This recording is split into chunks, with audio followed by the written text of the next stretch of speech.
do respect everyone, and it was like seen by some kind of disrespect from us, but no, we didn't. So it was just to get an energy from the people, because there was a lot of fans. And you know, when you have a match against FURIA, it was before the match against FURIA, so you can like power up yourself with this energy because of the big crowd in front of you. Add some fun to your space with Xtrfy, designed in Sweden with focus on quality products built on experience. You're looking at Project 4, their 4th generation of products with super cool colorways to stand out, with matching sets to satisfy with a solid B4 bungee, lightweight ergonomic M4 mouse, the K4 keyboard is fantastic, all of which are performance focused, and finish it off with colorful GP4 mouse mats that are bold in design and smooth on the surface. The retro theme in particular has got the feels. Complete your setup with Xtrfy. No regrets, guaranteed.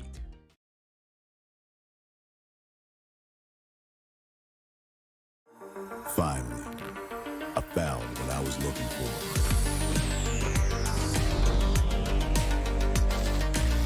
Now that my search is over, it's gonna be a tough choice. But fortunately, no need to choose. When you can just have them all. Buy and sell skins on Bitskins.com.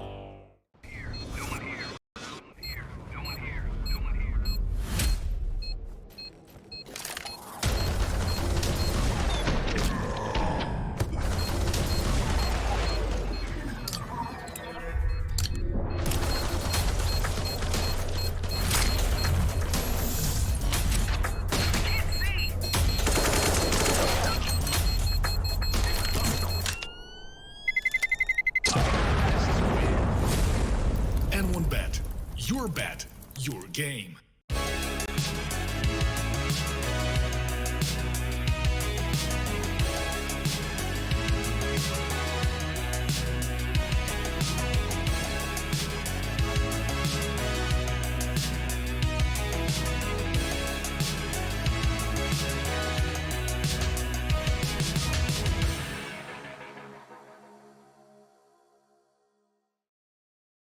Ladies and gentlemen, boys and girls, welcome to another episode of HLTV Confirmed. We're on this one. We're on the wide. We're not here on the single. We're on the wide. It's not a single. It's a double. Regardless, this is how it works. You know, This is actually bang, a kiss cam. bang, bang. Oh, shit. No.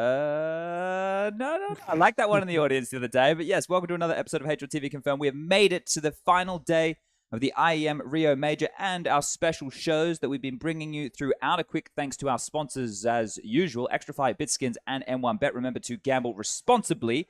And on today's show, well, of course, we've got Prof, Striker, and magixx, the fucking meme lord, right? I heard you're a bit of a meme lord. Is it true? It's kind of true, yeah. It's kind of true. Yeah. What's your favorite meme? I cannot. He's got too many. Yeah, there's a lot of memes that I do love. What's the last one that you used? Oh, let me think on it. Something in group chat with the team. Oh. Putting you on the You're putting him on the spot. putting him I on the don't- spot. I don't Putting him remember on. any.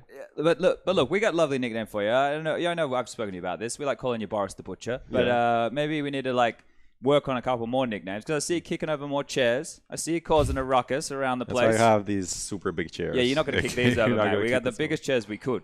So do you want to give it an attempt? See if No, you- I'm not trying to kick any chairs. I mean, these black ones, not possible to kick, but Yeah. these chairs Yeah. are, I think, possible to kick, but Okay. still He's becoming an expert. yeah, they're really heavy, so no chance. You're looking for the leverage points on the chairs these days. Now, look, we're very fortunate to have you here with us this morning. You've even got a couple of your teammates. We've got Siren and Chopper hanging by, right? So they're chilling out. They're here for support, I imagine. Now, look, the Spirit run of the Major again. There you go. That's Siren. He's there. He's having a good time. That was perfect. The Spirit run at the Major, I suppose, is what we're here to talk to you about, mate. And obviously, the team as it is, we've seen a lot of interviews recently. Degster always seems to be a top talking point. I saw he even ended up in a gossip magazine. Did you see the picture? Yeah. I saw What are you talking about? I You didn't didn't see I this? didn't see this either. No. So there's a picture of Degster holding. Is it like a what type of magazine is it? Does it have a name? Do you know the magazine? No, I don't know. It's fake. Oh, Okay. it's fake. Fake news. It's fake. Well, That's now unfortunate. I lost to the internet.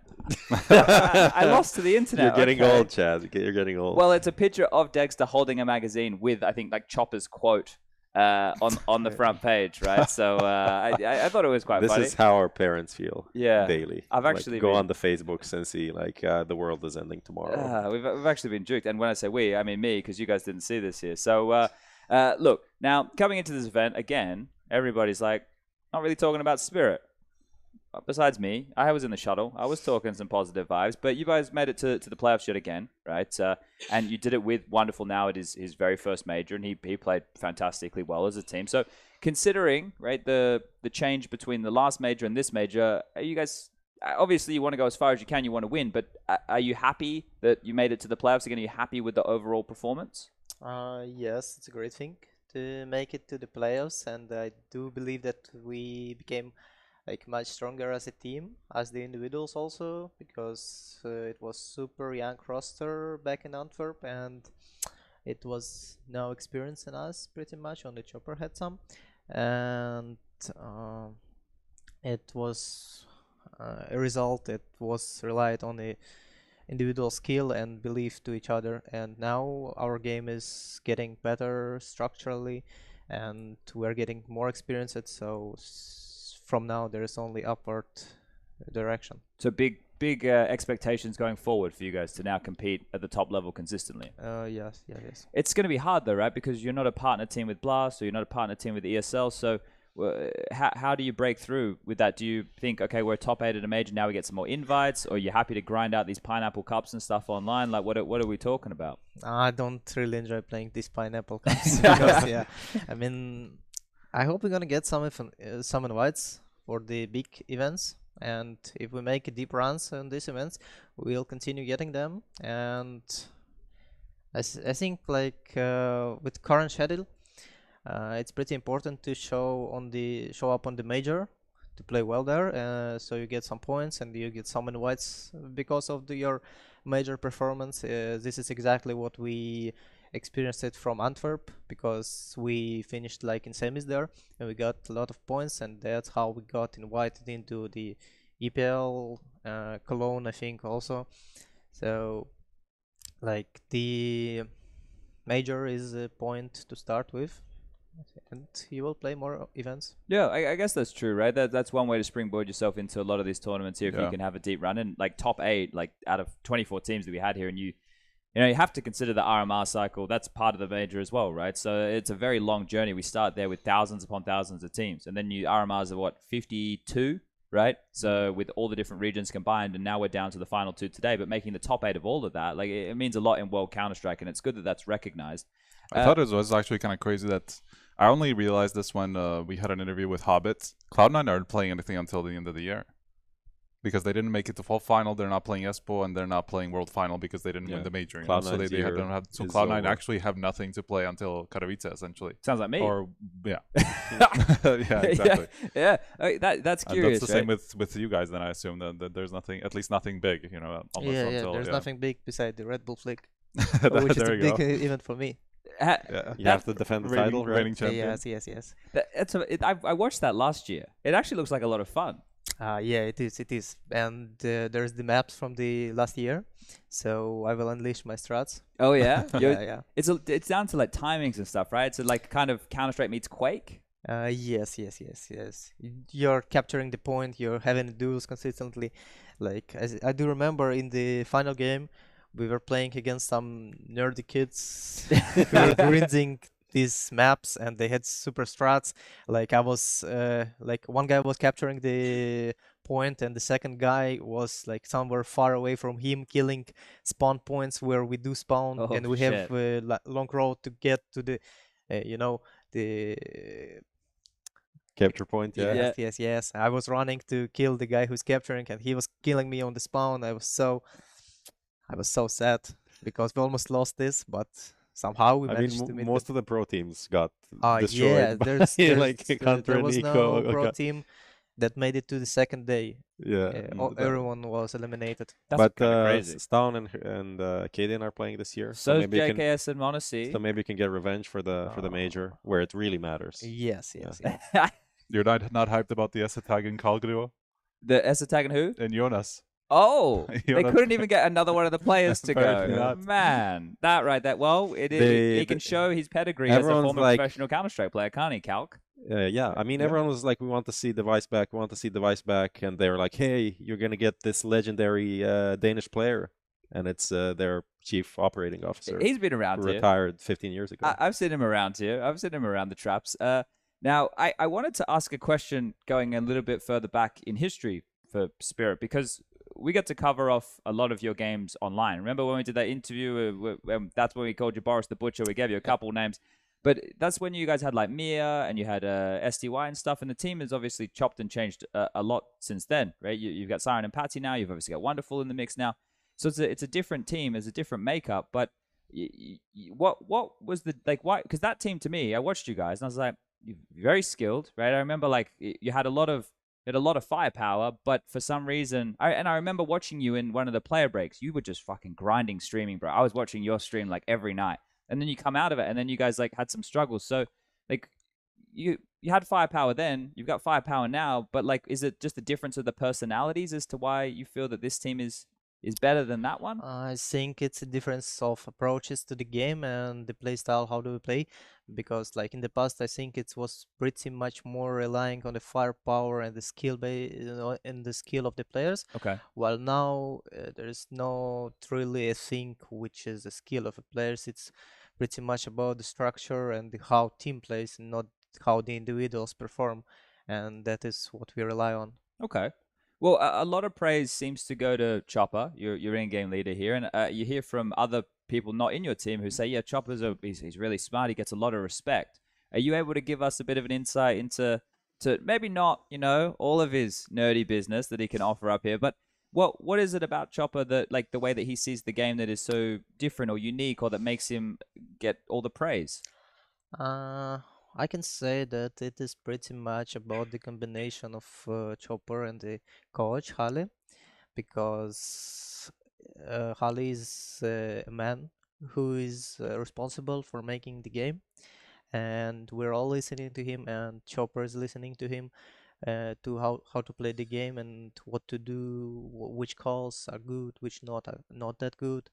So yeah, that is only about Chopper and Harley working together, and he's super smart. Okay, so it's the combination, right? That's Yeah. becoming a big conversation. Like Yeah. Dustin and Jame, they've been together as like a coach-player combo for some time now. I think, speaking of Dustin the other day, I think he said 6 years. I have to go back and check somehow how long Dustin's been with Jame, but it has to be a long time, I right? think like late 2017, something like yeah, that. Because could be. yeah, So 6 years, he could be almost on the money. Or I guess he would know, right? So Yeah. he's, yeah, I'm but sure he knows, yeah. right, and that combination is becoming more and more important, it seems, right? Like we always discuss different types of coaches, but now that the game, and tell me if you think this is the case, magixx, because we've been talking about this. We had Mezzi and Fasher on the show yesterday, and we're talking about now like Counter-Strike being a bit more default heavy, right? And then it's about how quickly you can solve the puzzle with the reactions that you guys have spoken about before you get in the server. It's like, we see this, we react like this,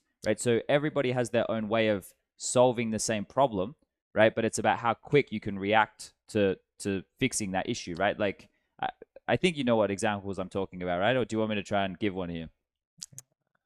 Yeah, I figured, right? So, like, fuck my English, right?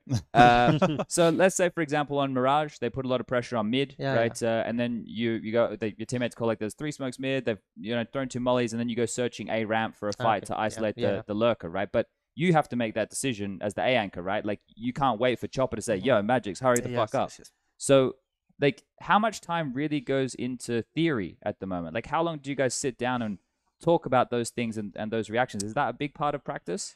Wait, I think yeah, we do give some time to this stuff, but you can't like talk everything that can happen, it's Counter-Strike is pretty much like a chess in this in this way, because you don't have like the one perfect move, I mean one good and one bad move. It's like you have a variety of decisions to do, and they can be they can be okay, they can be amazing, they can be bad, they can be okay. So it's pretty much about uh, taking decision in the moment, an exact round, and that's it. So the bit information that you have, yeah, for sure. So if we just go over your run here for everybody, you guys started with a win over Bad News Eagles, right? Then you played against FURIA, and that was on the Mirage game, and you had a really good first half. It was like 11-4. You could have even won more, and then they ended up coming back 16-13. You lost to Outsiders 16-14. You beat Sprout 2-0. You beat Liquid 2-1, and then you guys played against Heroic. Are there any of these games along that list that stick out, like, for a good or a bad reason, more so that you're like, oh, I wish we did this better? Or is there, because we heard from DJL when he was with you boys the other day saying it didn't feel like we entered the server. Yeah. Did you have any games like where that was like, we just had an off day? Or was it, sometimes you just got beat? I don't think that there was any day the team was having an off day, but I have had an off day on Vertigo against Heroic because like I didn't show up on the server at all. And well, going into the overpass, which was the second map, I finally connected to the server and I made some plays on T side during our comeback, but that was not enough, and we lost this 16-14 was. Yeah. Uh, Yeah. And you had Nuke as the third there if it was going to go the distance. But that matchup right there against Heroic, we spoke about it and we were saying stylistically, that's like a fun game. Like you got like Patsy who likes to get stuck in, take a lot of fights. They've obviously play a very proactive style of Counter-Strike, taking a lot of room and trying to look for a lot of fights. When you look at Heroic, who we have in the grand final today, how do you look at their type of Counter-Strike? Because we've had people say, well, I know it was in the interviews, right? Yeah. That you guys have based. I even spoke to, I think it was Siren and Patsy. We were talking about this. We did an ESL interview. You did an interview with Striker. Seems like you guys really like the Heroic approach. Yeah, I mean, our coach, when he was gathering the roster, he was picking the players. He's pretty much a big fan of Danish Counter-Strike, and that was the team that he's been looking for to take place from, ideas from, and that's how we've been creating our game in the early days. Okay. So this also, I mean, when we were talking, like the sense that I got from you was that it was more on CT side because of their, kind of dynamic approach. They like to go for a lot of plays. But was it also on T side the way the approach? Okay, let me think. I don't really remember because city side, yeah, it's definitely a stuff to take from them. And about the T side, I'm not that sure because I think on T side you do need to rely more on like defaults and reactions, and that's it. And you also had Degster at the time, which is kind of like you also had to give a lot of space to him because of the plays that he likes to make, right? Yeah. He needed some. Yeah. I was curious about that. I mean, you guys have talked about it kind of like a lot at length, and I don't want this to turn into another Degster bashing competition or whatever. But obviously, they are very different operas, and that's a big reason why there was a will to change that position. So what exactly changes? Between the way that you approach the game with Degster and the way that you approach the game with w0nderful. Does this mean that Patsy has more space and he can do more of what he wants because there's no Degster on the server and there's more supportive opera? So I think it's pretty much about him being support in the beginning of the round, so he's kind of setting people for the plays. So like I do have more early fights, more entry duels. Patsy also, he's had a lot of duels earlier, but now I do have more. And he's for w0nderful, there's a game for him which is like in clutch, because you have op, you have no nades to think on. You just go and kill, or clean up the zone, hold something for your mates and supporting. And I think it is better because like if you're going for this aggressive stuff always with op, you can end up losing your op, and it is pretty much a hard thing to have on a map, because op can make a lot of pressure on anywhere on maps. So I think it's better to leave him in the clutch situations, and let like the riflers to make the early plays. More like a That's, Jame style. This kind of reminds me of what Fnatic was saying yesterday when they're talking about playing against outsiders and playing against Jame, where they felt like there was 3 ops on the map, or like like invisible, non-existent ops that existed on the map because they're maybe he's here, maybe he's here. Just the fact that he is alive and somewhere makes you have to play like throw this smoke, like lurk smoke over here, flash this, and you know the way how Jame playing with op, especially like we played them on Dust, it's really something to learn from for everyone, because he always has money to buy op, or he's always saving this op. So every time, I mean, every round you're playing, he has op, and you don't know where to expect him. So he can be holding short, holding B tunnels, holding long, and it's hard. He can go mid and get some kills. So it's hard to play against him. There are no free rounds. Is the AWP too powerful in your mind? Yes, definitely. Yes. Yeah? Yes. Okay. So because of that factor, right? So that's why Jame, he's prioritizing it, used chess as a reference before. That's like the queen on the chessboard. Yes. Very overpowered. Overpowered, yeah. Yeah, okay, all right. I was going to ask about w0nderful a little bit more because, I mean, we spoke about it in the interview and you were talking about how impressed you were with how he's performed. Obviously, you know, for a 17-year-old kid, it's playing his first major, you know, even playing on the stage, he was playing a great game against the Heroic. Was there ever a conversation with him, you know, about like the pressure that this has? Like, how did he approach it, you know, just coming into the major? Well, I don't think that we have a conversation regarding pressure. Like, I think we have been asking him how does he feel, and he said, "I don't care. I'm gonna fuck them all," and that's what he's been doing. Yeah, I don't think that he had any like bad games throughout the tournament. So it was everything like positive rating, good flicks, good headshots, especially. So he's performing well. Nice pickup, huh? Yeah. Yeah.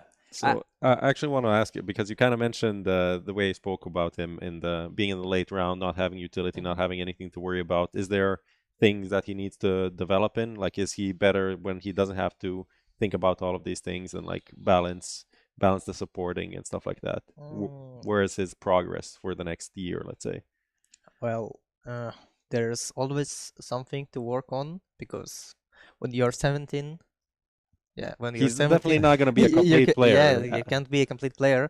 So maybe the only thing that he doesn't need to work on, just to keep it on the level, is his aim, because he's super good with both open rifles and pistols even. So beside the aim, he needs to work on everything. Okay.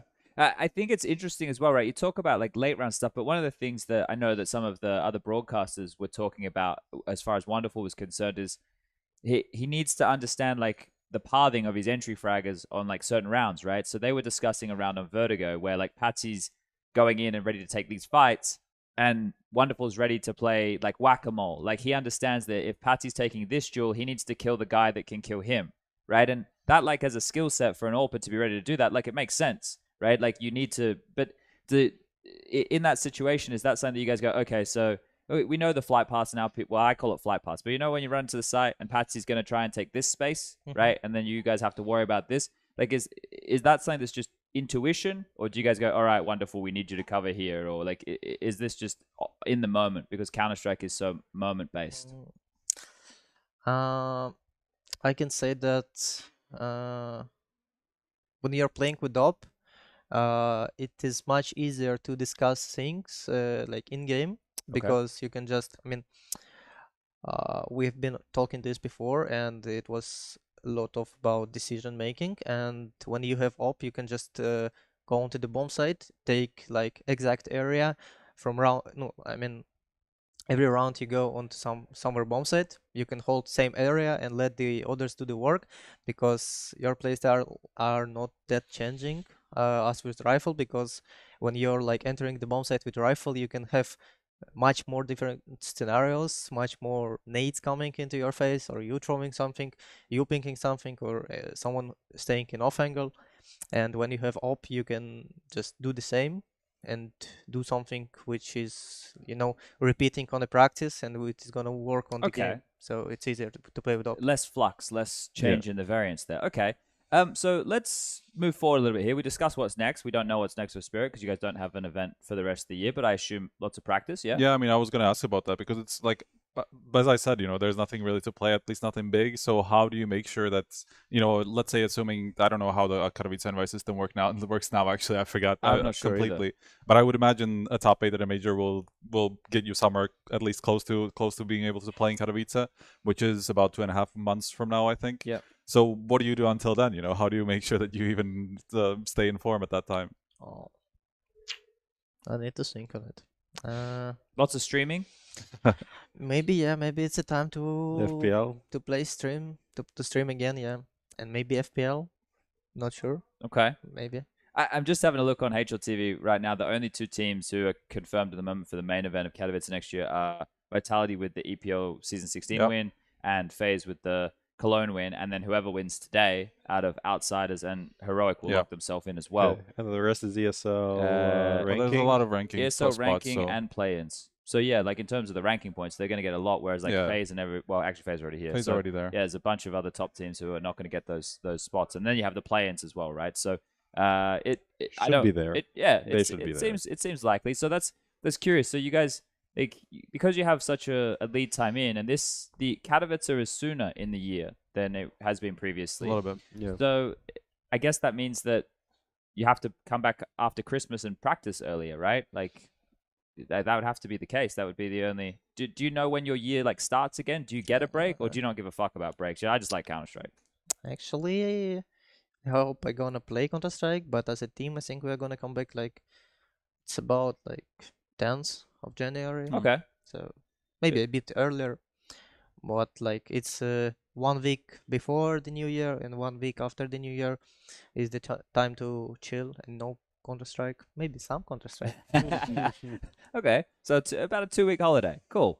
Okay, so let's talk about, because we're going to talk about the grand final for actually no, we're going to talk about the semi-final results of yesterday. Yep. Yeah. And then we're going to. But I wanted, before we get there, I'd like to hear. I should have asked the other players this as well that we have. But what has your experience at this major been like? Because a lot of people at home, they're looking in. There's a lot of things that we can talk about here as well. Whether we do it on today's show, we do it in the future. We'll have to see how much time we have.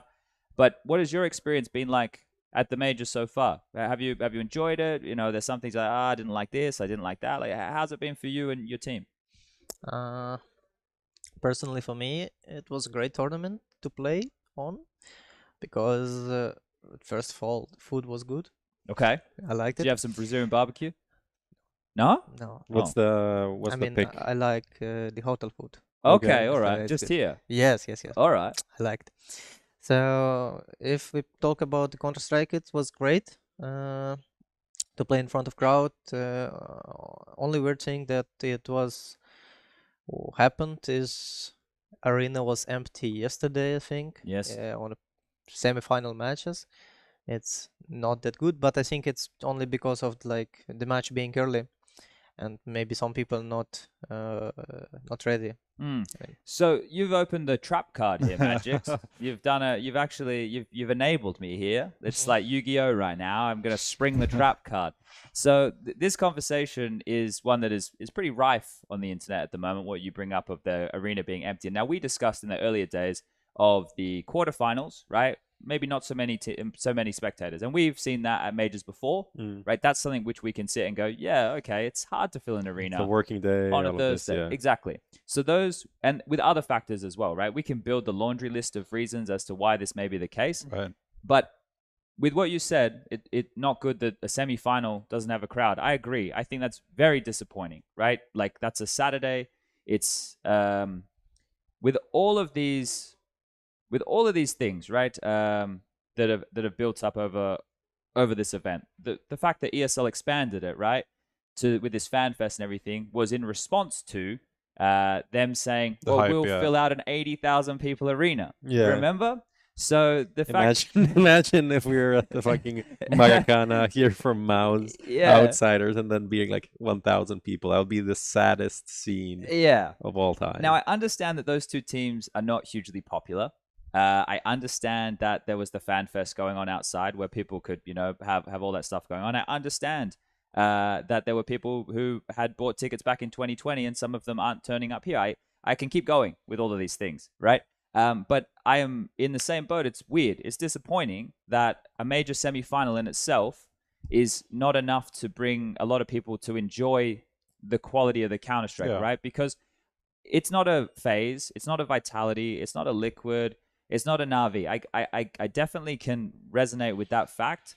But what I can't resonate with is this is the major, and this probably won't be coming back to Brazil for some time. It's not like majors return to the same place year after year. It's not like it was a couple years ago. So this was like their opportunity to come and be a part of it. And also I understand from their side of things. Yeah, we go and we cheer for 3 hours for our team. But what if your team wasn't in the arena? Then what would have happened? And I guess today we'll find out. It was completely possible that no Brazilian team made the playoffs. I'm honestly surprised FURIA did. Yeah, like they're on an edge case, so they would be curious to see what would have been if it would have been, right? So yeah, I think it's just a shame. But like today, like I said, will be the test. Yeah, I think it's gonna be fine. Yeah, today. you think it'll be fine? Yeah, I think it is going to be fine. I think the problem with kind of like the MOUZ, I think the MOUZ Outsiders game was also that there's nothing before that. You know, there's no reason for the fans to be there for the start of the game, because like we saw during the first map, it kind of filled out quite a bit.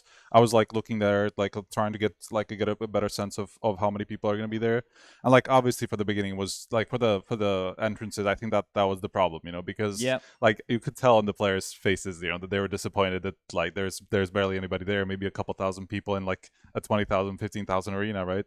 So I think the start was the problem, because throughout the first map, it got fairly full. Like the atmosphere was actually there, even though like you could see that it's not full, but like let's say 8,000, 7,000, 8,000 people were maybe there, you know, at the peak of the first map. And then throughout the second map, obviously, you know, people were coming in. And for the second map, and thank to God that we actually got the third map, because from the end of the second map, it was basically full, or at least like as full as it possibly could have been. So like second and third map was still fine, you know. But I think it's the start that was the problem. That, you know, there was no good reason for the fans to be there a little bit earlier for the start of the game, and so that the entrance can also be good. And the first half of the first map, let's say, I think from that point on, it was pretty like normal for the kind of teams that we had. Like the simple player of the decade thing that I feel like no one even noticed was going on, and it was weird selection anyway in itself, with Pasha being there for some reason. Well, the criteria that they're using is like to do with majors and victories and going deep in majors and over the decade, I assume, right? I don't know. I'm kind of trying to make some broad assumptions here. No, that's a problem. Like I have no idea what the criteria is and where I could find it. It's just like,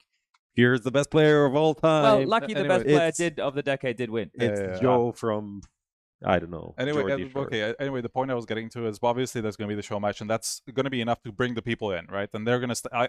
I do believe that they're actually going to stay there. It's not going to be like, oh, we only care about our Imperial and the 0-0 Nation guys. We're going to find out. Yes, we will. But I do actually have a firm belief that they will stay for a major. Striker being the optimist out of the group. I'm an optimist. Prime. Wow. Just because, you know, at that point they're already going to be there. They're going to be enjoying themselves, and maybe some of them are going to go out to the fan fest. Maybe they're going to come back once the final starts. But I actually do believe that people will stick around and want to see a major winner being crowned. You know, that's still going to be enough hype for them to stick around. So, and there are we actually did get two teams that they're at least reasonably excited about. Like there's Jame, that's obviously has a lot of support, and Katie, and generally Heroic have actually had. It's kind of been a surprise to me because Heroic don't have a crowd anywhere else. True. That's kind of funny. Even in Denmark, they're almost hated because that's the Astralis rivalry, right? I think they were more liked in Stockholm because it exists. Yeah, possibly. I think that was their biggest crowd until now. Yeah, exactly. So this is the first time that actually might be crowd favorites, or not will be the first time. They already have been apart until they just met FURIA, right? And they've handled that. I know we're going to get into like the grand final preview a little bit later, but they have handled the crowd. I mean, their approach to their crowd well enough that I think they didn't antagonize them, and it's not going to be the same as Cloud9, where, you know, they beat their favorite team, and that means we hate them now. You know, so I think Heroic actually did a really good job at tempering the crowd. They were very respectful. Sure. Yeah, very respectful. Also, like, I don't know if you guys saw like the winning moment. Like, you know, we know how Kaden can get and how crazy Heroic can get. It was like exactly. It was like 10 to 20% of what the heroic craziness can go, especially now that they made a fucking major filer. You know, I was expecting like a big eruption, and it was just like kind of high five, some hugs. Wasn't the whole meme when they were playing, what was it, RMR, when they qualified for the major or something, and they celebrated like super crazy before Antwerp? when people said like, "Why are you celebrating like you made a major final?" And now they make a major final. It's like, yeah, good job. Yeah.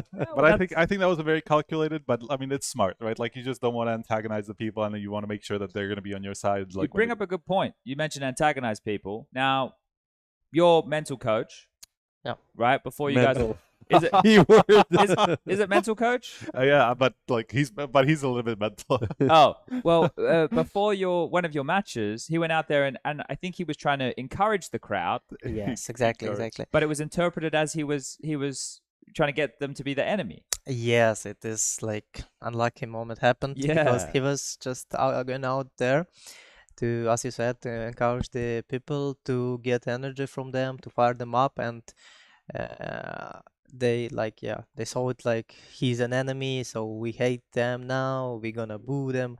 So we didn't really want to do anything this way. We Mm. never, I mean, we do respect everyone, and it was like seen by some kind of disrespect from us, but no, we didn't. So it was just to get an energy from the people because there was a lot of fans, and you know, when you have a match against FURIA, it was before the match against FURIA, so you can like power up yourself with this energy because of the big crowd in front of you.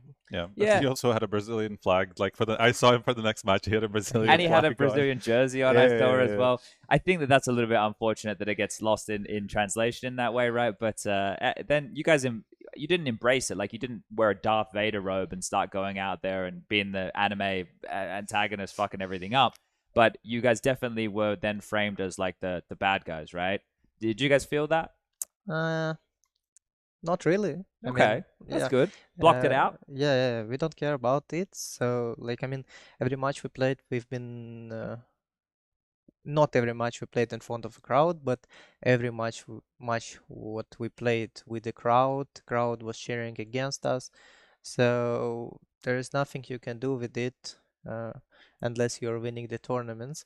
So you just accept this and play your game, and it shouldn't be affecting your game in any way. It would affect me, mate. You sit here, you're nice, cool, calm, and collected. I'm a super emotional guy. I'd be sitting there going, "Ah, fuck, we fucked up here. We're in a lot of trouble." But I'm glad that you guys handled it. All right, now we want to talk about our N1 moment here. We do a little segment on the show. I don't know if you caught it, but we like to pick a highlight or pick something that's happened. And the N1 moment, Lucas, yeah, that's all right, is always, well, traditionally picked by Prof, and that's because he does all the hard work around here. Striker and I just show up. So, Prof, do you want to start leading us into this moment while Lucas gets it ready? Yeah, I mean, there's been a bunch of cool highlight moments today, but I think the one that kind of stood up was the Jame 1v3. Even though it was kind of inconsequential in the end. Sure, they lost the map. They did lose the map, but they won the series, and it was just a very exciting moment, enough for like the CSGO devs to post that on Instagram. Wow. What the hell is going on? I heard they like TikTok now. Did they install like Instagram now for the first time? It's like, oh, look at this, like so many people follow us here. Yeah, well, Lucas, do you know we can't see the clip? Okay, all right, no, that's fair enough. Yeah, look, that's interesting with look, CSGO, they like to be, oh, here it is, here we go. Nice. So yeah, this round, obviously in the context of this map, didn't matter, but they went on to go and win the game regardless. So he flubs his smoke here. Well, I think he flubbed his smoke. Yeah, for sure. I don't know what this guy's doing. This one's like poor Degster. But it's still amazing. It is a quick shot, actually, on reflection. People, like, most clutches come out of mistakes, right? True.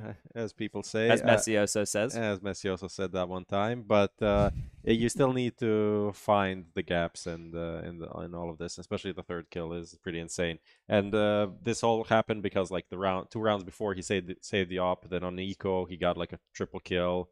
And then he has an op for this as well. So it's just a classic. Yeah, to be Jame fair, moment. he didn't get that much of No, a chance. actually, on reflection, I think in the replay they must have slowed it down when I watched it back time and time because this. Yeah, I mean, he got like what 4 shots off, so it's not that much. Yeah, okay, that's wild. He should have stood up after he finished defusing and done this. Maybe after he wins tomorrow. Today? So today. Well, it feels like tomorrow. Yeah. It's in a couple of hours from now. So yeah, that was our N1 moment, brought to you by N1 Bet. So we just wanted to highlight that. What do you think? What do you think is the best play of the major so far? Do you have one that stands out? I can mention also this clutch because the most unusual thing about this clutch is when you're seeing Jame in a clutch, Oh, he's not yeah. saving. Yeah. So he went for a clutch and it happens. So we've never seen this before. And there was a moment like after the first kill, he did the smoke and like he made a step like Back to backwards. CT, yeah. Yeah, back to CT to save it open, but somehow Yeah, the god himself told him, yeah. "You're Son, winning it." son, go Yes, back. yes, Go yes. for this one. You got this. And he went and it was insane flick, the last shot, yeah.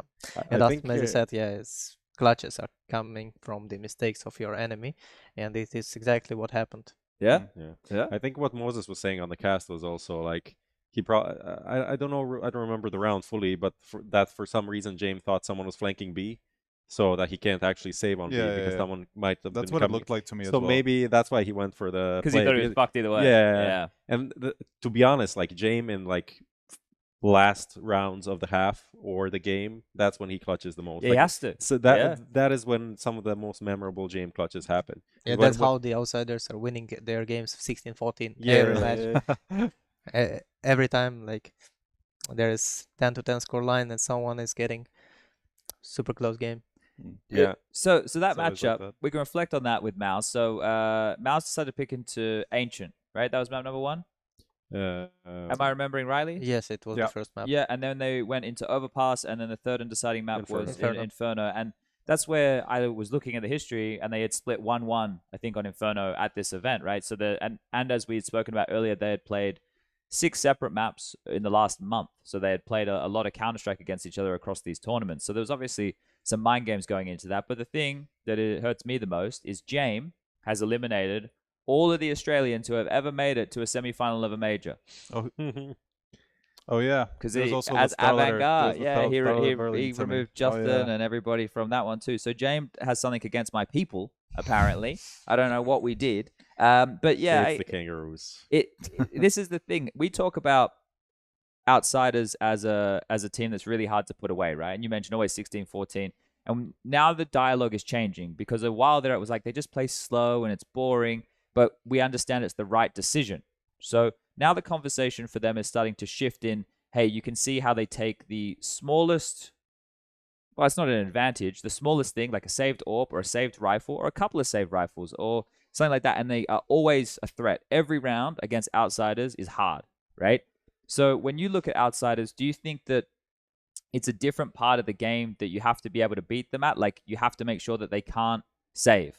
Like, they can't, like, is it like, oh shit, we've won the round, but we have to take away these rifles? Or how do you look at outsiders as a team and how you could stop them from getting away with their play style? Because that's what everybody needs to do, right? Stop their play style from working.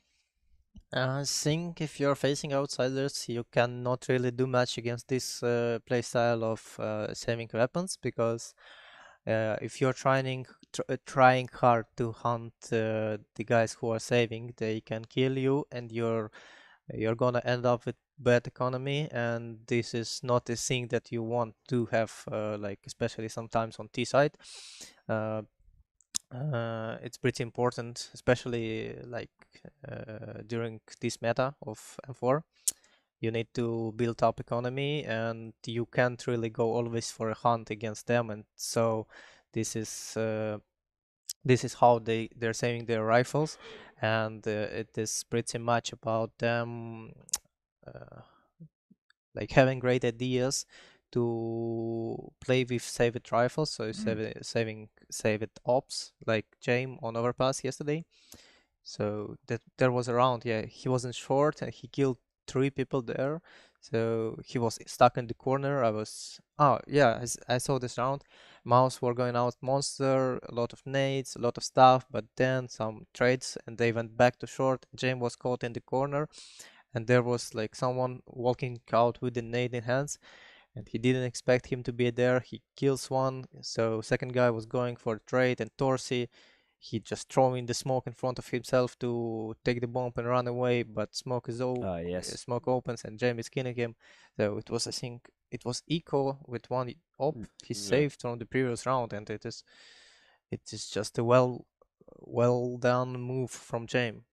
Yeah, I'm just thinking about this more and more, right? And this is my old man brain catching up. But it almost feels like the playstyle of Outsiders is what facilitates them to save so much, because we're like, oh, it's a 3v3 and it's super late, and they'll always look for something late. Like, it's very rare they'll just go, we're completely saving. They'll always hang around in like an area where if a kill comes to them, they can still try and win the round, right? But then if Jame goes, all right, you two go have a look with 15 seconds left, and if you get the kills, I'll come. We can party. If you die, I'm going to back off, right? And that seems that part of the game for them, like there's the opening, there's the mid round, and then there's the late round, where a lot of teams aren't as complete in understanding all of those facets, right? And I'm not going to say Outsiders are necessarily good at like the opening, right? Like they're good at looking for openings or what, but they're not like a fast team. They're not a momentum team like that. They have those moves, but it's curious, like that framing is not something that, because it's from a casting perspective, it's very difficult. We like bang, bang, bang, bang, right? Hype, hype, hype, hype. But for this, it's like little blip. Okay, now what happens? Little blip. Okay, now what happens? Then when it's late, it's like one kill. Everything happens at the same time. But but if one kill goes this way compared to this way, the round's either won or lost for Outsiders, right? Like if they can't get that late kill in a 3v3, then they save. If they can get that late kill in a 3v3, then we have a retake and it's fucking crazy, right? So it's hard to set the pacing for that when I do my job. And I think it's hard for the viewers as well, because you have to pay attention to the 1 minute and 55 seconds. You can't pay attention to just 55 seconds or just the last 30 seconds. You need to pay attention to all of it. So it must be very frustrating to play against. I would hate that so much. You never get a moment in that game to relax, it feels like. Is that it? There's always pressure, even though you don't know what's happening? Yes, it is something that not so many IGLs can do. It is like changing the pace of game and make the game super slow. So like an example, like we played on Dust against Outsiders. So they've been taking short for some rounds and they've been executing short, and sometimes they can do fast short execute, or they can just chill for like half a minute. We are still using our nades because like we know where they are, or maybe we don't know where they are. Maybe they left one guy in short and went to the tunnels and they are gonna go out tunnels. Anything can happen, and they can do both like fast plays from short, slow plays from short, and yeah, it's pretty hard like to predict them. Yeah. Okay. So do we want to talk about MOUZ much here? It's hard. They've obviously had a great tournament, right? And we saw some great things from them. But in that matchup, they won Overpass.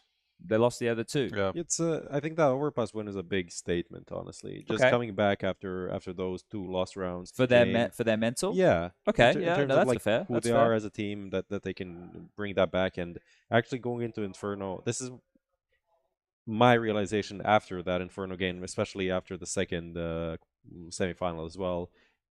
MOUZ 6 rounds on T side Inferno. Like in the group stage, you'd say Pretty good. they're winning this, right? Yeah. But they got smashed on on their city side. And then I looked a bit through the stats for all of the playoff games, and the T side has been significantly better. Like For MOUZ. for every team On Inferno. in all of the maps. Look at Overpass, Heroic Spirit, 10 rounds on the T side. 10 rounds on the T side of Overpass. MOUZ got like 6 or 7 yesterday. Nuke T side, Navi, Furia, 7 rounds on the T side. 10 rounds on Ancient T side from Furia against Navi. 7 rounds on Mirage. Like all of the maps have been significantly more T side. Okay. And my explanation for this is just a sound. Like so that you can take more risks. Yeah, people, you can't really hear properly, you can't position properly, you can't rotate accordingly as you would normally. Like Mez even said that he couldn't hear people jumping out of apartments on Mirage, right? And then if you don't have the sound to rotate appropriately, then you just get fucked. And that's happened across all of the, like yesterday, Nuke Heroic against Furia as well. They got destroyed from the T side. I actually had... I don't know if that was more Heroic or Fury. It wasn't like Heroic did anything crazy in that game with fast plays. Okay. They did some standard map control. Yeah. They they made him look silly, really. Yeah, Little bit. that is fair. I was actually thinking about that. Like, when the score was 15-5 on Ancient, I'm like, yeah, we haven't seen any of the CT side comebacks in a long time. Yeah, like, this yeah. is just over. Like, it's not gonna That happen. was kind of the outlier almost. Yeah, right? yeah, that's what I was gonna say. Yeah, exactly, because like I just went into the arena feeling, okay, this is over. It's like there's no chance, like because we haven't seen one of those like 10-round, 12-round runs that we had seen like in the first couple of stages. Exactly because of that. It's just like the city side has definitely dwindled away. Even towards the end of the legend stages, felt like it wasn't so city sided anymore. So that's curious. I'm not sure that's the only reason specifically, but I don't really have another. There's probably a couple theory. of factors here as well, but yeah, that is curious, right? What do you imagine? What do you think? Think well, we also had some I mean, we've been winning a lot of rounds on T side, and we won like 9 or 8 rounds on T side against outsiders. We won 9 on overpassing at Heroic. We won against Bad News Eagles. It was like 8-0, I think, on T side. And I don't really know. I don't really think it's about sound. I think it's pretty much about getting the momentum and winning the game in the economy way. Like if you are starting on T side and you're getting some rounds, it's so much better. Yeah, especially if they don't save properly. Yes. If they're not that good as outsiders in saving weapons, you can just keep rolling. And I've seen some like even top teams. I even saw like I remember a round from Cloud9 when for no reason they go in like a 2v3 retake on Inferno, which online and even on a normal LAN they would never do. So I was surprised to see some of the players, and I feel like maybe it's a bit of the pressure as well. You feel like you need to do a play if you're like 5-0 down. It's a quarterfinal. It's a big game. There's a crowd. You want to do something, and not it just can be think. It can be think. Yeah. So you're like, maybe this is the round, and then you lose again. And you have to play with pistol next round, and it is free win for enemy, and that's it. It is happening sometimes, but I think, as we can see from the results of the tournament, dudes who are saving weapons are playing good. Yeah, right. Yeah, there's been a lot of that. All right. Let's want to dive into the other game as well a little bit because we haven't really talked about. I mean, I gotta go shortly. All right, there's only one thing I want to say about the FURIA heroic game. How much more can fucking Xtrfy do, man? Like that's like that ancient comeback. He was doing. I think every single round that they won was something based on Xtrfy. There was like a 3v2 or like a 4v3.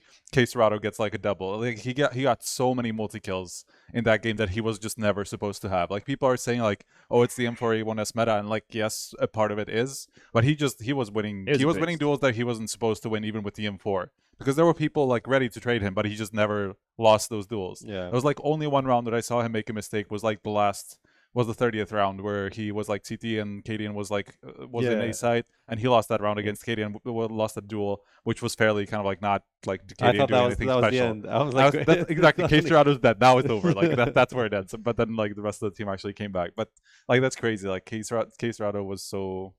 It was just throughout the entire tournament. Yeah. I mean, I was like, I was messaging Peter. I'm like, just give him the MVP, man. Like, right. Like throughout that comeback, it wasn't even like it was like 15-10 or something. I'm like, just give him the MVP already. I can't believe the scoreline 15-5, and they bring it all the way back, and we go into overtime. Like there was a 12-round streak from heroic to get up to 15, and then there was an 11-round streak. We made it into overtime. It was 11 rounds straight back from FURIA, and they were like up 16-15 in that first in that OT. And like there was some fun clutches, there was some fun moments. Heroic looked much more like themselves in that game than they did in map number 1 because map 1 and 3 were blowouts, right? Like they weren't close, and it's hard to get excited about that. It's very hard, right? This is something which was a learning experience for me and Alex yesterday when you're casting against the crowd. Like because people will just immediately assume because of the way the crowd reacts to a good FURIA play and you hype it up that you're the one being biased, right? But when you hype up a heroic play and it's dead silent, right? It's like you have to, you're selling it, right? That winning moment was so funny to experience in the arena. Like I'm looking at the heroic guys, they win the round. You see the celebration, but you don't hear anything. Yeah, it's just like murmuring. But for me to do that, right? I understand like I'm the color commentator, so for me, I got to keep it real, right? Like Alex is the hype man. He's gonna be excited. And he has to be, but I got to keep it real. So like when the game is so-so, like, I'm not going to say it's a good game if it's not a good game. I'll talk about what the player did good or what the player did bad or whatever. But then when like, for example, I had to point out the duality of him as the opening fragger, because in that first map he did great. I think he was like 10-2 or something like that. So I know SEO. Happy birthday to SEO! It's his birthday today. He pointed out the stats on Twitter. And then in the second map, it was like 1-7. I'm a little bit off. I think like 1-10, and then like overall, I think Pimp was tweeting about it too, and I think at one point it was 1-15. Yeah, 115 over the last two 150 maps or something like that. Yeah, I saw the tweet, so I didn't actually fact check it, but I'm assuming Pimp did his research. I should have don't know it about that one. Joking, love you, Pimp. Well, here it is. So on Inferno, he was 7-3 in opening duels, and on Ancient he was 1-10. Yeah, and then it got worse. Well, not worse, but it was the same situation on Nuke. He was like 0-5 or 1-5 at some point. Yeah. And I had to point it out. Like, you can't not point it out. Of course not. And then it looks bad because the type of buys that he's going for that normally work for him, where he buys an M4 and the rest of his team just buys pistols, and they weren't working. It's like, well, nothing's working, right? So Heroic played Nuke really, really well. They looked a lot more like themselves, and it's for the storyline, for the fairy tale of this event, right? I think a lot of us thought the lightning in the bottle to get FURIA all the way to the final and potentially win.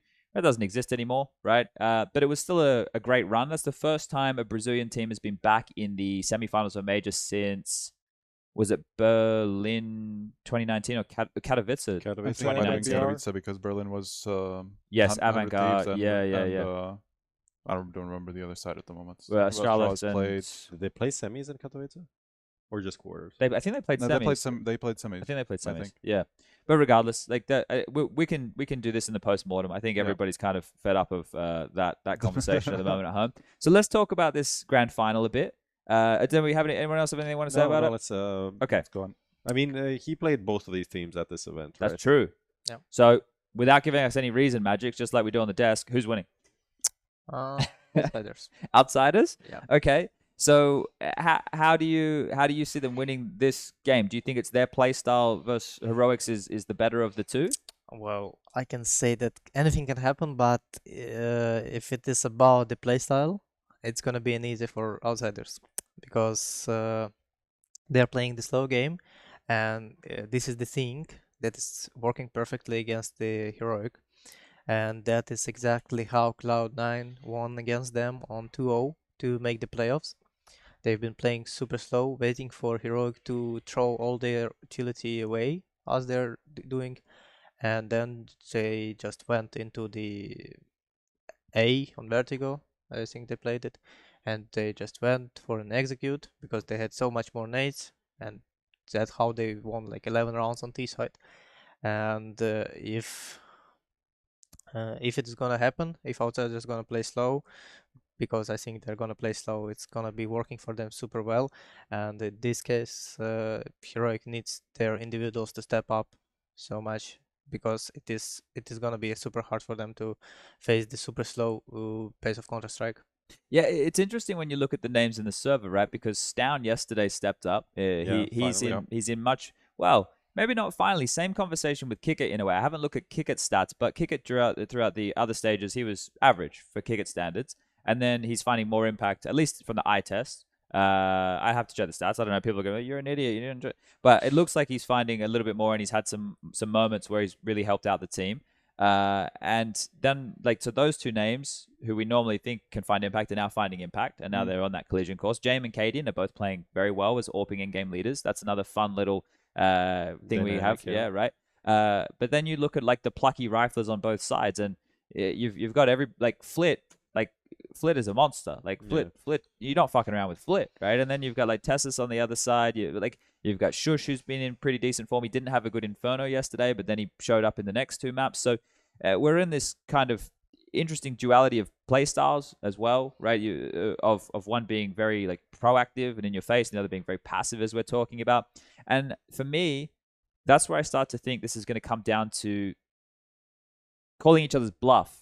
Because there's a lot of gambling that goes on from both sides. Yes. One is gambling early and one is gambling like with assumptions, right? Like you look at the way that Outsiders against Fnatic, we discussed this the other day, were gambling. Like they were going banana. They were throwing lots of nades, and then Jame was calling like a 5-man rotation towards A. Right? They were taking these risks, and Cadian loves a risk as well. So this is where it's going to be a game of poker between those two minds, but we're not going to have any idea about that game, right? Like, we're just going to go, oh, this is a crazy rotation from Cadian. Like, we're not going to understand, like, what made him make this decision in this moment from what he thinks James going to call, because that's the back and forth nature. That's the shadow boxing that's going on, right? Yeah. Like, we don't know how that's going to go down. So I think that with the playstyle, like you discussed, Outsiders is the safer playstyle. Yeah. But that playstyle can get rumbled because all it's going to take is Cadian to call around and they find the opening pick or they trade efficiently. If you go 2-2 top banana and you get into the B side and it's early in the, let's say it is Inferno and it's early in the round, well, Jame and the rest of they're going to save. So there's a round. You just need to win those favorable duels and make sure they're not in a position with their stack. Is that the map you're expecting, Inferno from Heroic? I don't know. Like, the thing is, because they played it on Overpass last time round and Heroic won. We called them out, kind of. Yeah, but that's the thing. To Heroic then go, okay, well, we want to pick that because we beat you so badly on it last time. Like, that's where those mind games come into play. I don't know. Because there's the nuke ban for Outsiders and the Dust 2 ban for Heroic. That's taking out their best, basically like each other's best maps, or like one of the best maps at least. Maybe not the best map for Heroic, but definitely one of them. I'm very comfortable. So it's hard to see, right? Like, both teams, Mirage is in there, Inferno's in there, but you'd say it's probably a little bit more Heroic favored. Overpass, with the history of the two of them, you'd have to kind of throw that in the direction of Heroic, but maybe Outsiders, like, whatever is best of one. Vertigo is interesting. Do you think Outsiders will pick Vertigo? Yes, I think Outsiders are going to pick Vertigo in this match. Okay. Because I think they're good for Vertigo team. What do you think Heroic are going to pick? So they're not gonna pick Ancient. No way. Okay. What else is there? Inferno. Are Outsiders really going to pick Vertigo that they played only once since like EPL? That seems crazy to me. I don't know. I mean, that'll be a curveball, man. Like, that would be a big risk, I think. Okay. Big gamble. Okay. Outsiders could go for the Ancient pick also, because they're playing it decent, but Heroic finally played it. And actually, Ancient is not the map to which Heroic wants to play, because they're playing it very rarely and they're banning it in second phase of Veto. I think. But no, I think Outsiders is gonna pick Vertigo and Heroic are going to take Overpass, because they're like, it seems like they're super confident in it, and they like this map, and they're like, they beat them in a good fashion last time, so this is the map for them to pick. And decider, which map also can be a decider for the series. Inferno, definitely. Okay. Only Inferno. Well, that'd be great if we got Inferno as the third and deciding map, right? And we went all the distance. It always tends to deliver. Yeah, especially with Outsiders being in the match, it will be a super hard game. Yeah. It's 16-14, 16-14, and the third one, overtime. It's going to be a hard but boring game. Maybe not, because Heroic can go for a crazy place, and it can be pretty exciting to watch. And also, as the game goes late, they have to start going for the retakes, right? So it's likely to be a lengthy game. It'll be a long game, but come the end of the game, it should be the most exciting, which is normally where you want it to be the most exciting. There's going to be a lot of savings, so a lot of kiss cams, so everyone's enjoying it. Yeah, well, we talked about the kiss cams, didn't we? Connor at least offered up a reason on the other side of the fence of maybe why they were constantly using that, but I don't know if that holds up anymore. After we saw like a big crowd and still having kiss cams, and like combo kiss cams, like 1, 2, 3. It's like, how many can you fit in one round? Well, they changed it to getting guys to skull their beers, right? That started happening. People started downing their beers. Right. Okay, so you think Vertigo for Outsiders, Overpass for Heroic, and potentially Inferno as a third? I'm picking Inferno for Decider, because like, it's the best map to decide. Everyone is playing it, everyone likes it, and it is like classic Veto when Inferno is third map to decide something on a major. But yes, it could go for what is else? It's Mirage and Ancient. No, Ancient is not gonna happen, because Heroic are banning it anyway in second phase, and so Mirage or Inferno. Yeah, they only played Ancients once, and that was against. Did they face each other on Mirage earlier? Yeah, I believe that was in RMR. Yeah, that was That was when not here. Outsiders It was won. Overpass here and Mirage and the RMR where Outsiders won. Yeah. I don't know. Those are the only two maps that they played against each other in these lineups. By the way, they're both this month. So it's about like outsiders picking between Mirage and Inferno to go for the short map, and I think no, it's pretty much about them leaving Mirage to play on short if needed, because Heroic are playing well on Inferno, and I think they have beaten someone really dominant this tournament. It was FURIA, and I think they played against no. Liquid. Did they face Liquid on it? didn't You're talking about Heroic or Heroic Inferno Outsiders? actually didn't beat anyone good at this event. I think they actually played it twice and lost both times. Yeah, they lost to Cloud9 in 16-9, Oh. lost to Furia 16-6. Yeah. So not a lot of confidence in Yeah. their Inferno. So I then suppose. maybe it will be I Inferno. guess it might be, yeah. Yeah. Could That's be a interesting. pick. Could be an Inferno pick even from Outsiders potentially. It's weird because like historically it's been a good map for them, like in their Yeah. last 3 months, but this tournament really bad. Yeah, and that and they would have been sitting on the T side of both of those, right? Yeah, this veto is going to be weird. Yeah. I don't know what's going to happen. Actually, I have no idea. Okay, all right. Well, it's just been, I want to, breaking news. Carrigan has been announced as the 5th member for Team Sweden, as a Dane.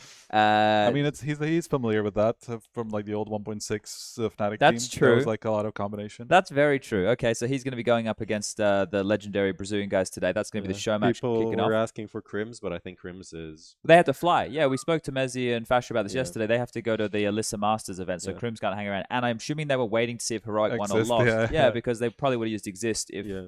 So Carrigan's a great entertainer to fill those Yeah, why shoes for a not? show Why match. not? Unfortunate for JW. I actually spoke to him a bit. I was expecting him to be here to get him on the show as well, and he couldn't get here, like illness or whatever. And he said that he was actually just very, very sad that he can't get to play in front of a crowd like this, Sure. right? Because obviously he played on a lot of big stages in the past. Doesn't really have that many opportunities to do so anymore. So might have been like his last chance to. I mean, probably last chance to play in a major in Brazil, right? Even though it's just a show match. So Now, I got to ask a question here. Do we have to do Skinionaire? yeah, I can do that if you have to leave. Yeah, I'm going to have to shoot off. I could do like 10 minutes more, Yeah, and then I don't have to remember- bounce. I don't think we have that much to talk about, so maybe we can just do Skinionaire and close it down, or Okay. yeah. You ready to do the quiz? We need to do a short ad break. Oh, okay. and then we Lucas, can- run. Oh, yeah, all right. Don't worry about the ads then. We'll do this, and then we'll close it down, because this has been good. And we've had our chat. What do you boys think before we jump into the quiz? Who's winning? Outsiders. I think the playstyle clash is definitely there, and Okay. I think it goes in the favor of Outsiders. It's kind of like it's the grand finals are always hard to call because that is where pressure comes into play a lot, but that's kind of like Outsiders' domain, you know, like they thrive in the stupid positions where nobody else wants to play, and this is kind of like one of those. So I think Outsiders, just pressure wise and playstyle wise, they have the edge. I think Heroic need to, maybe not the first map, but they need a good start, and they need to get rolling, because I feel like Jame and Outsiders are less affected by shitting the bed early on. Sure. That's kind of the winning factor for me. And they've been in a major final before, old mate Jame and Kick Yeah. It, right? Didn't go so well for them though No, at it the time. didn't. That was just the And I best feel team like of in a all time. way, like even what Norbert said in the interview is like, we made the grand final. It's just another day. Who cares? We Yeah, have that to kind show of a it thing. tomorrow.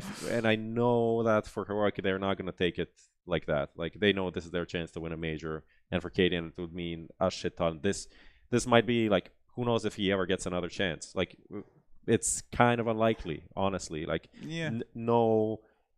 I mean, look at his form before this event. Okay, like maybe last 2 months he's been good, but before that. But what he- if this is it? What if he's found the recipe now? Like, I know we can't nah. predict into the future, but here's the thing. He's Like, been on the chopping board for people for like so long. The only reason why he's on the team is because he's the IGL. But as an opper, he's been not disappointing, but not standing up to the top 10 oppers, Sure. top 10 team Yeah, oppers. Kedin is not even the best opponent in Heroic. the people say That's Stown, an- right? yes, yeah, exactly. yeah. That's the joke. So that's why I feel like there's pressure on him to get this one, and that would be a big fuck you to all of the Cadian haters. And there's a lot of them yeah, out no, there. that's true. That's very true. So there's fuel. There's definitely more fuel for him, if you ask me, than for Jame and Outsiders. Yeah. Yeah. Well, look, overall, Could I, be a good thing and a bad thing. Yeah. It's kind of like that one of those. I look at this, right? I look at this event as a whole, and a lot of people are like, oh, my favorite team's not here in the playoffs and this, that, and the other. We can use your boys as a perfect example. You're in the playoffs. because you beat the teams that were in front of you. And the difference between them being, you can talk about Heroic, you talk about Outsiders, you can compare them to the FaZe, you can compare them to Vitality, you can compare them to Cloud9, anybody. The difference is these guys fucking won their games, right? This is the difference. And people in the greater landscape of Counter-Strike, I see them, this is a shit fight and my favorite team's not here. This is not how competition works, guys. But it is weird, like how everything rolled. I think some people started talking about this on Twitter about like upsets and underdogs and stuff. It's not like we had one underdog that just made a run and beat like all of these teams. But it's we like said this. One at the underdog start. beat this team, and then this team lost to the next one, then this one. So we don't really have like this team that did Heroic beat any top teams. There's no Cinderella run. Yeah. But that's not the point. That's completely a moot point in this situation, because in the context of this event, the top teams are the teams in the final. Yeah, it's a concept that people seem to have a very hard time grasping. In the vacuum of the major, the best two teams at the major are the two teams in the grand final. That's why like you can't say anyone deserved it. Like whoever wins tomorrow today deserved it. Exactly. There's no way around that, right? As far as how this writes Counter-Strike history, people can digest this until the cows come home and argue about it and this, that, and the other.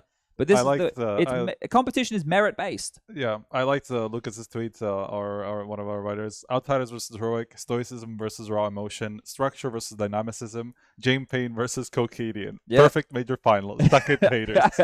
That's exactly the synopsis of this final, I think. Yeah, okay. Let's get into this quiz, Lucas. Let's get Mr. magixx on the spot here now. Who wrote the questions? Okay. So you can use Striker as a lifeline if you need him on some of these questions. If you don't need him, don't worry about sure it. You want. He's going to be fine. Yeah. Okay, so we got five questions. The theme of the quiz is the players in the grand final. The players in the grand final. Okay, let's go. cool. I like that. All right, and I want everybody in chat right now. If you'd like to enter the draw, type Bitskins. Spam it right now to enter the opportunity to win one of these lovely little denominations of skins down the bottom of your screen, depending on how many questions magixx gets correct. So, are you ready? I'm so nervous, but yeah. All right. Well, maybe more nervous than the stage match, mate, because you're looking calm right now. Here we go. Question number 1. What was the name of the team Stown made playoffs of Star Series Season 6 with? Was it Copenhagen Flames, Tricked, or Fragsters? Fragsters. Bang. You nailed it. You absolutely smashed it. Can you name the rest of the team? Refresh. Oh, sorry. It was Stone, Dragonfly, Torben, maybe Boopski. Yep. No? I think so. I think so. Yeah. And then refresh. And then a refresh. Yeah. I think that was. Holy shit. You smashed that. Fragsters was like forever ago. Yeah. Like 6 years ago, It's right? a long time. Yes. That's I crazy. don't know how long. 2018. 2018 2018. Okay. is Fragsters? Well, I'm pretty it's 4 sure. years ago.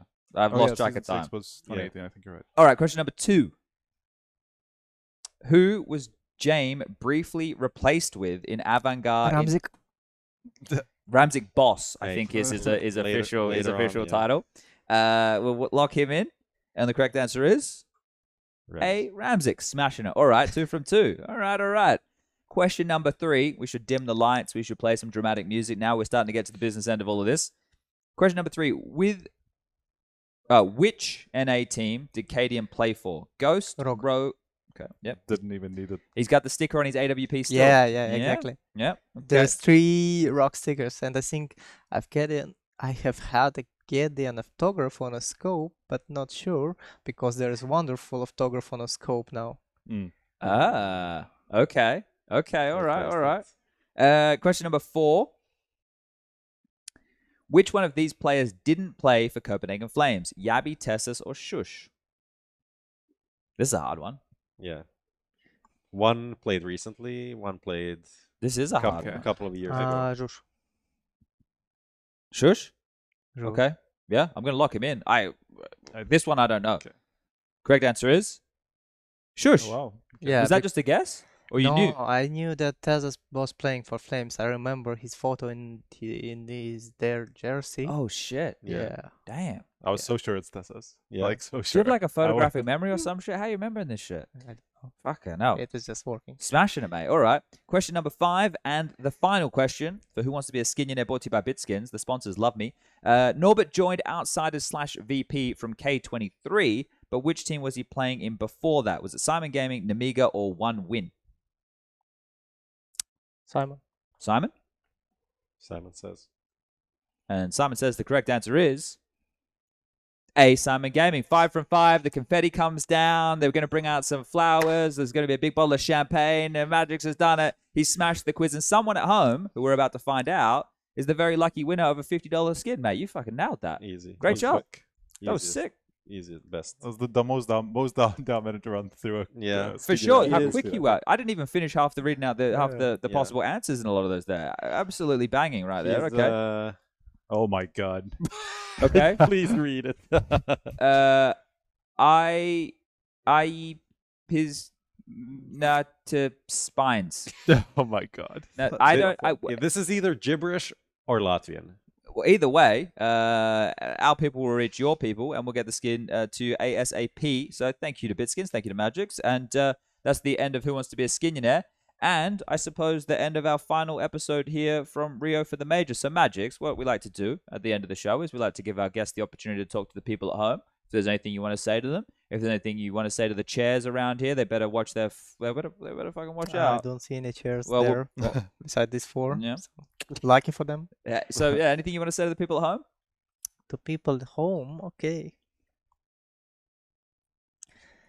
Dear fans, thank you for supporting us throughout the tournaments, and go support Outsiders today because they're winning it. That's the best reason I could imagine, right? Support the winners. Everybody loves to back a winner. Thank you for coming on the show, magixx. It's been great to have you here to get your insight.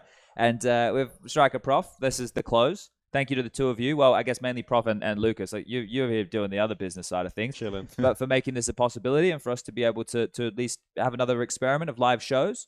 This has been fun. We've had a lot of different players come through. We've packed in a lot of content throughout these 5 days. And it's been good. So thank you. Yep. Send feedback. Tell us what you thought about it. We're obviously gonna do more live shows, some with audience, some maybe not with audience, but we'll do more next year. And tell us what you think so we can adjust and do things differently, better, and that's it. Wonderful. And I want to say thank you to everybody who continues to support and watch HLTV Confirmed and enjoying what we do. We're very privileged to be in this position to talk to players who want to be grateful with their time. That's one of the keys here. Like it's not only the fact that they're going to give us their insight. That's great, but like people's time is very valuable these days. So I appreciate it. Thank you again, magixx, and thank you to everybody else who joined us. And we hope to see more and more of you guys in the future. So goodbye. We'll see everybody for the next HLTV Confirmed, probably sometime next week. Peace. Let's go rowing!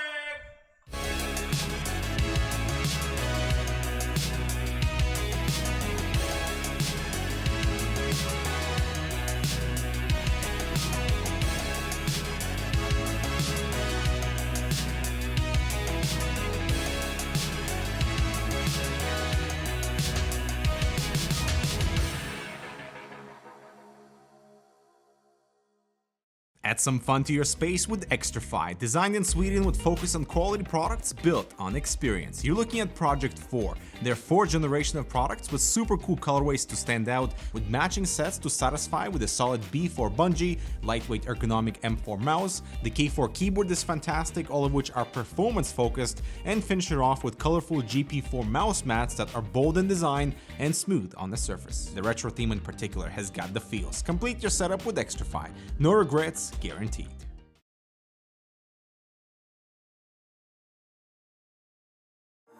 Finally, I found what I was looking for.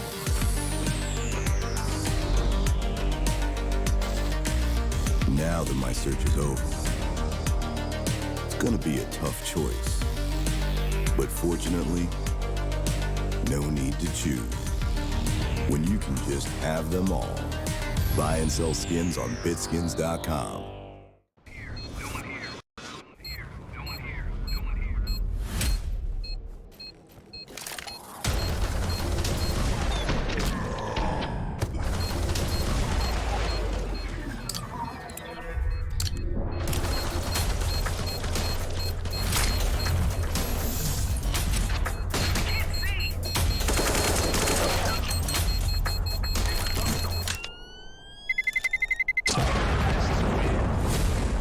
N1 Bet.